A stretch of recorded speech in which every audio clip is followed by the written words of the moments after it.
ఈరోజు మనం ఈ వీడియోలో అందరికీ మిగిలిపోయి ఉన్న కొన్ని డౌట్స్ని అయితే క్లారిఫై చేయబోతున్నాము. సో మనం ఆల్రెడీ ఇంతకుముందు analyst grade 2 and AP pollution control బోర్డ్లో జాబ్ నోటిఫికేషన్ గురించి అయితే తెలుసుకున్నాము.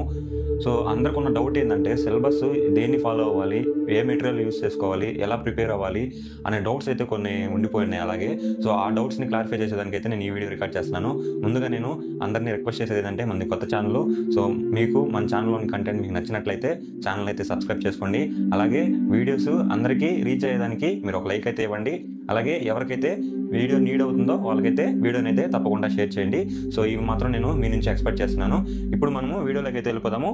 ముందుగా మనకు ఒక ఎగ్జామ్కి, ఒక కాంపిటేటివ్ ఎగ్జామ్కి ఎలా ప్రిపేర్ అవ్వాలి అంటే సిలబస్ ప్రకారం ప్రిపేర్ అవ్వాలా, లేదా ఏదన్నా మంచి బుక్ని చూసి బుక్ ప్రకారంగా మనం ప్రిపేర్ అవ్వాలా అనేసి చాలా డౌట్స్ అయితే ఉన్నాయి. చాలామంది కమెంట్స్లో కూడా అడిగారు. అంటే ఏ బుక్ ఫాలో అవ్వాలి, ఏ బుక్ యూజ్ చేయాలి, ఏ బుక్ని ప్రిపేర్ అయితే మనము ఎగ్జామ్లో మంచిగా రాణించగలుగుతాము అని చెప్పేసి చాలామంది అయితే క్వశ్చన్ అడిగారు. సో మనము ఈరోజు ఈ వీడియోలో ఎలా ప్రిపేర్ అయితే ఈజీగా మనము ఎగ్జామ్ని క్రాక్ చేయొచ్చో తెలుసుకోబోతున్నాము. ఈరోజు మనము కాంపిటేటివ్ బుక్స్ పైన ఆధారపడకుండా సో సిలబస్ ప్రకారము మనం ఎలా చదువుకోవాలి, ఎలా ప్రిపేర్ అవ్వాలి అనే దాని గురించి అయితే మనము ఈ వీడియోలో నేర్చుకోబోతున్నాము. ముందుగా ఏదైనా ఒక జాబ్ నోటిఫికేషన్ గురించి అయితే తెలుసుకుందాము. So suppose for example requirement for analyst grade 2 in AP పొల్యూషన్లో ఆ జాబ్ నోటిఫికేషన్ అయితే ఓపెన్ చేద్దాము. నోటిఫికేషన్ అయితే ఓపెన్ చేసాము. చాలా మందికి అసలు నోటిఫికేషన్లో మనము ఏమేమి పాయింట్అవుట్ చేయాలనేది చాలా మందికి అయితే తెలియదు. సో నోటిఫికేషన్ ఓపెన్ చేశారంటే మనకు ఫస్ట్ పేజీలో అయితే ఫుల్ జాబ్ డీటెయిల్స్ గురించి మొత్తం అయితే ఫుల్గా అయితే మనకు ఈ ఫస్ట్ పేజీలోనే ఒక రివ్యూ అయితే ఇచ్చేస్తుంటారు. సో దీన్ని ఎక్స్ప్లెయిన్ చేస్తూ మిగతా పేజెస్ అయితే ఉంటాయి అన్నమాట. ఇప్పుడు సపోజ్ ఫర్ ఎగ్జాంపుల్ ఇక్కడ మనం ఏజ్ చూసుకున్నాము. ఏజ్ వచ్చేసి ఇక్కడ 18 to 42 years అనేది ఇచ్చినారు. సో దీని గురించి మనకు ఫర్దర్గా ఎక్స్ప్లెనేషన్ వచ్చేసి ఏజ్ రిలాక్సేషన్ కానివ్వండి, మిగతా అనేసి ఒక ఎక్స్ప్లెనేషన్ అయితే ఇస్తారు. సో మనకు ఫస్ట్ పేజీలోనే మనకు ప్రతి ఒక్క ఇన్ఫర్మేషన్ అయితే మనకు ఫస్ట్ పేజీలో అయితే దొరికిపోతుంది. సో ఫస్ట్ మనం ఇప్పుడు సిలబస్ గురించి మాట్లాడుకుంటున్నాం కాబట్టి సిలబస్ లోకి అయితే వెళ్ళిపోదాము. సిలబస్ గురించి మనకు నోటిఫికేషన్ PDF లో క్లియర్ గా అయితే ఇలా ఇచ్చేస్తుంటారు. సో మనకు ఇక్కడ chemistry of non transition elements and amino acids and proteins ఇలా ఒక్కొక్క చాప్టర్ పైన మనకు సిలబస్ అయితే క్లియర్ గా అయితే ఇచ్చేస్తున్నారు. సో ఫర్ ఎగ్జాంపుల్ మనము ఒక చాప్టర్ సిలబస్ ని మనము ఎలా నోట్స్ ని ఎలా తీసుకోవాలి అనేది అయితే చూసుకుందాము. సపోజ్ మనము చాప్టర్ 2 అయితే తీసుకుందాము. ఏం లేదు, దీన్ని మనము ఇది ఉంది కదా ఈ టోర్నపీడ్స్ అనేది, దీన్ని తీసుకెళ్లి మనము గూగుల్ అయితే సెర్చ్ చేద్దాము. సెకండ్ చాప్టర్ ని తీసుకొని మనమైతే కాపీ చేసుకున్నాము. కాపీ చేసుకున్నాక ఏం లేదండి, దాన్ని గూగుల్లోకి తీసుకెళ్లి సెర్చ్ చేయడమేను. ఇక్కడ మనం కిందకి వెళ్ళామంటే మనకు PDF పేజ్ ఒకటి ఉంటుంది. సో ప్రతి ఒక్క చాప్టర్ కి అలా మనకు PDF పేజ్ అయితే ఉంటుంది. దాన్ని అయితే మీరు ఫైండ్ అవుట్ చేయాల్సి ఉంటుంది. సో మీరు దీన్ని క్లిక్ చేసిన వెంటనే మీకు PDF ఫైల్ అయితే డౌన్లోడ్ అయితే అయిపోతుంది. సో దాన్ని అయితే డౌన్లోడ్ అయిపోయిన తర్వాత దాన్ని అయితే ఓపెన్ చేయండి. ఇక్కడ ఓపెన్ చేసిన తర్వాత మనకు దీనికి సంబంధించి నోట్స్ అయితే మనకు వచ్చేసింది. మనకు ఈ చాప్టర్ సంబంధించి దీంట్లో ప్రతి ఒక్కటి అయితే మనకు ఈ నోట్స్ లో అయితే ఉంటుంది. ఒకసారి అయితే చెక్ చేయండి. సో మనకు ఇది చాలా సింపుల్ వే. మనం ఈ విధంగా చెక్ చేసుకుంటే ఇక్కడ చూసారు కదా, మనము క్లాసిఫికేషన్ ఆఫ్ టాప్ నోట్స్ అయితే మనకు ఇక్కడ నోట్స్ అయితే మనకు క్లియర్ గా అయితే ఇచ్చేసారు కదా. ఈ విధంగా ప్రతి ఒక్క దాని గురించి మనకు నోట్స్ అయితే క్లియర్ గా అయితే ఇచ్చేసారు.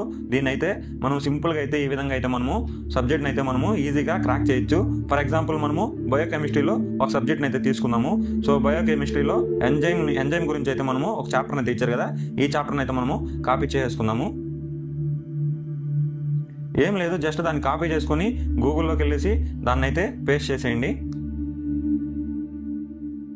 పేస్ట్ చేసేసాక మీకు PDF ఫైల్ ఏదైతే ఉంటుందో దాన్ని అయితే మీరు ఫైండ్ అవుట్ చేయాల్సి ఉంటుంది. సో ప్రతి ఒక్క దానికి మనకు ఇలా PDF ఫైల్స్ అయితే ఉంటాయి నోట్స్ రూపంలో. సో ఇక్కడ చూసారంటే మనకు PDF ఫైల్ అయితే దొరికేసింది. సో దీన్ని అయితే ఓపెన్ చేద్దాము. దీన్ని ఓపెన్ చేశాక మనకు ఫైల్ అయితే డౌన్లోడ్ అయిపోతుంది. సో ఇక్కడ చూసారు కదా, మనకు దీనికి ఈ చాప్టర్ సంబంధించి నోట్స్ అయితే మనకు ఓపెన్ అయిపోయింది. ఫర్ ఎగ్జాంపుల్ దీంట్లో అయితే చెక్ చేద్దాము. ఇక్కడ చూసుకుంటే టైప్స్ ఆఫ్ రివర్సిబుల్ ఇన్హిబిటర్స్ అని ఉంది. సో ఇక్కడ నోట్స్ అయితే చెక్ చేద్దాము. ఇక్కడ చూసుకుంటే రివర్సిబుల్ ఇన్హిబిటర్స్ అన్ని మనకు ఇక్కడైతే ఇచ్చేస్తున్నారు. రివర్సిబుల్, ఇర్రివర్సిబుల్ అయితే ఇచ్చేస్తున్నారు. సో ఇక్కడ చూసుకుంటే కాంపిటేటివ్, అన్కాంపిటేటివ్, నాన్ కాంపిటేటివ్ గురించి అయితే మనకి ఇచ్చున్నారు. ఇక్కడ చూడండి, మీరు సబ్జెక్ట్ లో ఇక్కడ చూస్తే కాంపిటేటివ్, నాన్ కాంపిటేటివ్, అన్కాంపిటేటివ్ గురించి అయితే మనకు అడుగున్నారు. సో ఇక్కడ మనకు ఇదే నోట్స్ అయితే ఇచ్చున్నారు. దీని పరంగా మీరైతే ఈ విధంగా ఫాలో అయితే మీకు సింపుల్ గా అయితే మీరు ఎగ్జామ్ అయితే క్రాక్ చేసుకోవచ్చు. సో ప్రతి ఒక్క దానికి మీరు ఇలా సిలబస్ లోకి వెళ్ళారా, సిలబస్ లో మనం ఒక చాప్టర్ అయితే సెలెక్ట్ చేసుకుని దాన్ని అయితే సింపుల్ గా కాపీ చేసుకున్న వెంటనే గూగుల్లోకి వెళ్ళేసి దాన్ని పేస్ట్ చేసేసి మనకు ఒక PDF ఫైల్ అయితే మనకు అవైలబుల్ లో ఉంటుంది. సో ఆ PDF ఫైల్ డౌన్లోడ్ చేసుకుని ఇక్కడ మనకు మిగతా ఈ నోట్స్ ప్రకారం మనము చదువుకున్నామంటే, ప్రిపేర్ అయ్యామంటే మనమైతే ఈజీగా అయితే ఎగ్జామ్ అయితే క్రాక్ చేయొచ్చు. సో చూసారు కదా, మనము ఆ విధంగా అయితే మనము నోట్స్ అయితే సింపుల్ గా డౌన్లోడ్ చేసుకుని సింపుల్ గా అయితే ప్రిపేర్ అవ్వచ్చు. సో దీనికి సంబంధించి మనకు ఎలాంటి ఆబ్జెక్టివ్ బుక్స్ కానీ కాంపిటేటివ్ బుక్స్ కానీ మనకైతే అవసరం లేదు అనుకుంటున్నాను. సో ఈ విధంగా మీరు సింపుల్ గా అయితే ఫాలో అయితే మీకు ఒక నాలెడ్జ్ కూడా వస్తుంది. వస్తుంది, ఒక ఇంప్రూవ్మెంట్ కూడా వస్తుంది. ప్రతి ఒక్కటి మీరు ఆ చాప్టర్ గురించి ఆ నోట్స్లో అయితే క్లియర్గా అయితే మెన్షన్ చేస్తున్నారు. సో దాని ప్రతి ఒక్కటి ప్రిపేర్ అయ్యారంటే మీకు extra out of the questions ఏమైనా అడిగినా కానీ మీరైతే సింపుల్గా అయితే మీరు దీంట్లో ఆల్రెడీ ప్రిపేర్ అయిపోతారు కాబట్టి ఈజీగా అయితే ఆన్సర్ చేయొచ్చు. ఒకవేళ మీరు కాంపిటేటివ్ బుక్స్ అయితే ఫాలో అయితే ఓన్లీ మీకు దాంట్లో ఆబ్జెక్టివ్ టైప్ క్వశ్చన్స్ అయితే ఉంటాయి, దానికి ఆన్సర్స్ అయితే ఉంటాయి. సో ఆబ్జెక్టివ్ టైప్ క్వశ్చన్ చదువుకొని ఆన్సర్ని గుర్తుపెట్టుకోవాలంటే చాలా ప్రాబ్లం. సో ఎప్పుడైనా కానీ మనం ఒక థియరీని ఫాలో అవ్వి ఒక థియరీని ఫుల్గా ప్రిపేర్ అయ్యి ఆ థియరీలో మనం క్వశ్చన్స్ అడిగితే దాన్ని అయితే సింపుల్గా అయితే మనము ఆన్సర్ అయితే చేయగలుగుతాము. మీరు ఎప్పుడైనా కానీ ఒక థియరీని ఫాలో అయితే మీరు ప్రిపేర్ అయితే అవ్వండి. సో మనకు ఇలా నోట్స్ని ప్రిపేర్ అయ్యామంటే ఎప్పుడైనా కానీ మనకు ఈజీగా అయితే గుర్తుండిపోతుంది. సో ఈజీగా అయితే మనము దీనికి ఆన్సర్ అయితే చేయగలుగుతాము. సో ఈ విధంగా మీరు సింపుల్గా అయితే ప్రిపేర్ అవ్వండి. సో ఇది నేను ఇచ్చే మీకు ఒక ట్రిక్ అన్నమాట. సో ఒకవేళ లేదు మాకు ఆబ్జెక్టివ్ టైప్ క్వశ్చన్స్ బుక్స్ కావాలి, అలాంటి బుక్స్ ఏమన్నా ఉంటే రిఫర్ చేయండి అని ఉంటే, సో అలాంటి బుక్స్ మీకు కావాలనుకుంటే కింద కమెంట్ అయితే చేయండి. సో దానికైతే నేనైతే రిప్లై ఇస్తాను. సో ఫస్ట్ ఆఫ్ ఆల్ నేను నా వేలో మంచిగా మీరు ఎలా సింపుల్గా ప్రిపేర్ అవ్వాలి అనే దానిపైన అయితే ఒక క్లారిఫికేషన్ అయితే ఇచ్చాను. సో ఈ విధంగా మీరు ప్రిపేర్ అవ్వడం మీకు నచ్చితే మన వీడియోకి అయితే ఒక లైక్ అయితే ఇవ్వండి. సో అలాగే ఒకవేళ లేదు మీకు కాంపిటేటివ్ బుక్సే కావాలనుకుంటే కింద కమెంట్ సెక్షన్లో అయితే కమెంట్ తెలపండి.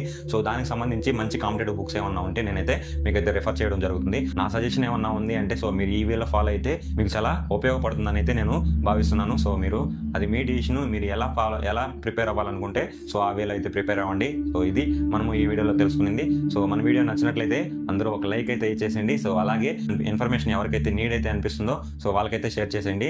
సో అందరికీ ఆల్ ది బెస్ట్.